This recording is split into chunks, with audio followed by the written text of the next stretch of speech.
러시아의 우크라이나 침공으로 세계적인 식량 위기가 닥쳤습니다.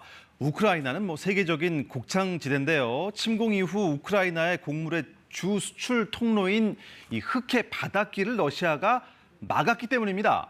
우크라이나 곡물 반출을 위한 협상이 타결을 눈앞에 두고 있다는 전망도 나오고 있는데요. 베를린 연결해서 자세히 알아보겠습니다.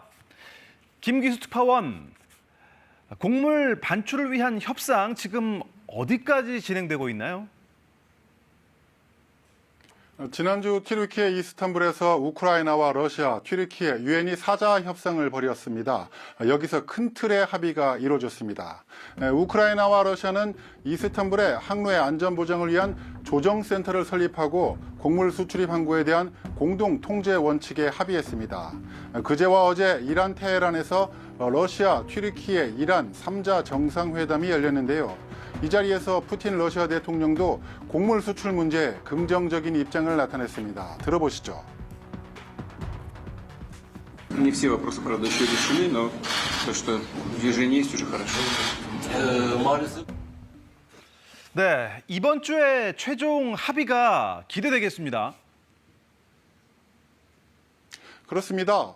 이번 주 안에 다시 회담이 열리고 그 자리에서 세부 사항이 논의될 것으로 보입니다. 안전 항로는 어떻게 할 것인가, 항구 출입 검문소는 어떻게 운영할 것인가 등의 문제들인데요. 세부 사항이 정리가 되면 최종 합의문의 서명도 가능해질 것으로 전망됩니다.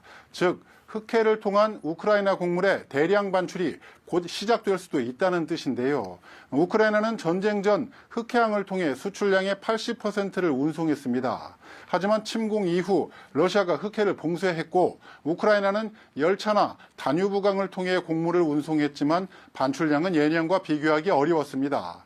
현재 우크라이나에 묶여있는 곡물은 2,500만 톤에 이르는 걸로 알려졌습니다. 자, 하지만 이제 협상이 막바지라고 하는데요. 우크라이나 측의 반응은 어떻습니까? 아무래도 협상 타결을 제일 바라는 쪽은 우크라이나 아니겠습니까? 세계 최대의 곡물 수출국 중 하나인데 그 곡물들이 창고에 기약 없이 묶여있기 때문입니다.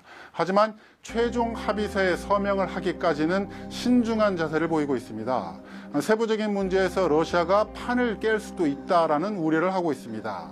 선박 검색의 범위나 방법 등에서 이견이 좁혀지지 않을 수도 있다는 겁니다. 실제로 러시아는 곡물 선박을 통해 우크라이나가 무기를 반입할 수 있다라는 주장을 하기도 했습니다.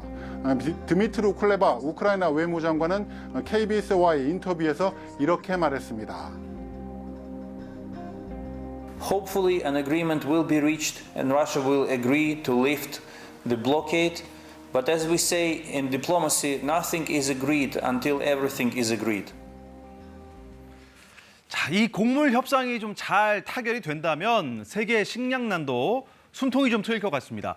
이 협상이 또 평화 협상으로 진전될 가능성은 혹시 없을까요?